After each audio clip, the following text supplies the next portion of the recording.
Hello friends, எப்படி இருக்கீங்க? எல்லோரும் நல்லா இருக்கீங்கன்னு நினைக்கிறேன். Okay, fine. இப்போ பாருங்கள், வேர்க்கடலை சட்னி செய்யலாம். காலையில் நான் வேர்க்கடலை சட்னி செய்து ரொம்ப டேஸ்டியாக இருந்தது. அதனால தான் உங்கள்கிட்ட எல்லாத்தையும் பகிர்ந்துக்கலான்னு இப்போ போடுறேன். இங்கே பாருங்கள், வேர்க்கடலை முதல்ல நல்லா வறுத்துக்கிட்டு நல்லா ஆற வச்சிடணும். தோலோடு போடணும். வேர்க்கடலை தோலெல்லாம் எடுக்கக்கூடாது. தோல் வந்து டேஸ்ட்டாக இருக்கும், தோலோடு போடணும். அப்புறம் தேங்காயும் நம்ம வந்து எண்ணெயில் கொஞ்சம் வதக்கிக்கிட்டால் நல்ல டேஸ்ட்டாக இருக்கும். தேங்காயை எண்ணெயில் வதக்கிக்கணும், நல்லா இந்த மாதிரி குட்டி குட்டியாக அரிஞ்சு வதக்கிக்கணும். அப்புறம் ஒரு வெங்காயம் எடுத்துக்கணும். ஒரு வெங்காயம்னா இன்னும் கொஞ்சம் வேணும்னா உங்களுக்கு எப்படி விருப்பமோ எடுத்துக்கோங்க. ஆனால் இதுதான் திட்டமாக இருக்கும். இது வந்து 4 காஞ்ச மிளகா, மிளகான்னு சொல்லுவாங்க. 4 மிளகாய் இல்லை 5 மிளகாய் கூட எடுத்துக்கலாம். உங்களுக்கு காரம் அதிகமாக வேணும்னா இன்னும் 2 கூட சேர்த்துக்கலாம். அதே மாதிரி பூண்டு வந்து 2 பல் போட்டிருக்கேன். உங்களுக்கு பூண்டு வாசனை பிடிக்கல அப்படின்னாக்கா பூண்டு அவாய்ட் பண்ணிவிட்டு இஞ்சி கூட இந்த அளவுக்கு போட்டுக்கலாம். ரொம்ப போடக்கூடாது. இஞ்சி வேணுன்னா இஞ்சி இந்த அளவுக்கு போடலாம். பூண்டு போட்டால் இஞ்சி போடக்கூடாது, இஞ்சி போட்டால் பூண்டு போடக்கூடாது. ஏதாவது 2த்தில் 1 தான் போடணும். போட்டாலும் இந்த மாதிரி 1 பல் 2 பல் தான் போடணும், அதிகமாக போடக்கூடாது. அது வந்து வேர்க்கடலை வாசனையை வந்து அடிச்சிடும். தேவையான கருவேப்பிலை வந்து மிக்சியில் போடக்கூடாது, தாளிக்கும் போது தான் போடணும். தேவையான உப்பு, கொத்தமல்லி வந்து மிக்ஸ் பண்ணும்போது கொத்தமல்லி போட்டுக்கலாம். கொத்தமல்லியோடு சேர்த்து மிக்ஸ் பண்ணோம்னா, கிரைண்ட் பண்ணோம்னா சட்னி ரொம்ப டேஸ்ட்டாக இருக்கும்.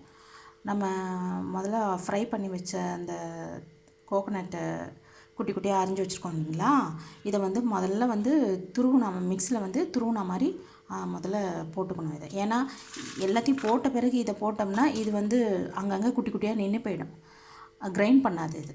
அதனால் ஃபஸ்ட்டு தேங்காயை போட்டு நல்லா மிக்ஸ் பண்ணிவிட்டு, செகண்டு வேர்க்கடலையை வந்து அப்படியே நம்ம வந்து தோல் சீவாமல் தோல் எடுக்காமல் போடணும்.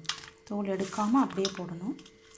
நெக்ஸ்ட் ஒன்றா நம்ம வந்து இதெல்லாம் வந்து கீரலாக அரிஞ்சு நீட்டாக அரிஞ்சு மிக்சியில் போட்டு எல்லாத்தையும் சேர்த்து அரைச்சிட்டு இதில் வந்து புளி வந்து ஆட் பண்ணக்கூடாது. புளி வந்து ஆட் பண்ணால் இந்த டேஸ்ட்டே வராது. நம்ம வந்து வெங்காயம் சேர்க்குறோம், பூண்டு சேர்க்குறோம், அதனால் புளி வந்து ஆட் பண்ணால் நல்லா இருக்காது.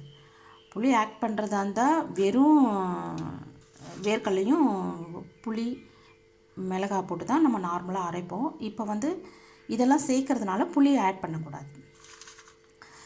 எல்லாத்தையும் அரைச்சி முடிச்சிட்ட பிற்பாடு, நல்லா நைஸாக அரைச்சிட்ட பிற்பாடு புளி தேவையான உப்பு தேவையான போட்டு அரைச்சிட்டு தாளிக்கிறச்ச கடுகு போட்டு தாளிக்கும் போது இந்த கருவேப்பிலையை போட்டு தாளிப்போம் இல்லையா, கூடவே இந்த வரமிளகாய் 2 போட்டு தாளிக்கணும்.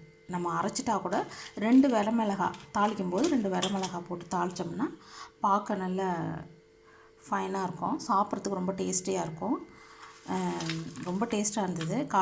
இன்றைக்கி காலையில் தான் நான் பண்ணேன். மார்னிங் பண்ணுறப்ப எல்லோரும் நல்லா இருந்ததுன்னு சொன்னாங்க. என்னோடய ஹஸ்பண்ட் கூட நல்லாயிருக்கு, டேஸ்ட்டாக இருக்குது அப்படின்னு சொன்னார். இந்த சட்னி நல்லாயிருக்கும்னு நம்புகிறேன்.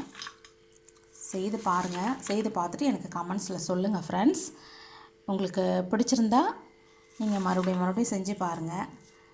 இது வந்து இட்லி தோசைக்கு மட்டும் இல்லை, சப்பாத்திக்கு தொட்டுக்கலாம். அதே சமயத்தில் பொங்கல், நம்ம மிளகு பொங்கல் செய்கிறோம் பார்த்திங்களா, அதுக்கு கூட இந்த சட்னியை தொட்டு சாப்பிட்டா ரொம்ப டேஸ்ட்டாக இருந்தது. இன்றைக்கி நான் வந்து பொங்கல் தான் வச்சேன், அதுக்கு இப்படி செய்து பார்த்தேன் எப்படி இருக்குதுன்னு. ரொம்ப டேஸ்ட்டாக இருந்தது. இன்னும் கூட பொங்கல் வந்து இன்னும் சாப்பிட்ணுன்னு தான் தோணுச்சு. இந்த சட்னியை தொட்ட பிறகு இன்னும் சாப்பிட்டுட்டே இருக்கணும்னு போல தான் தோணுச்சு. ஆனால் வயிறு தான் ஃபுல் ஆகிடுச்சு. ஃப்ரெண்ட்ஸ், நீங்கள் வந்து இதை வந்து சட்னி செய்து பாருங்கள், சாப்பிட்டு பாருங்கள், எப்படி இருக்குன்னு சொல்லுங்கள். Okay friends, I love you.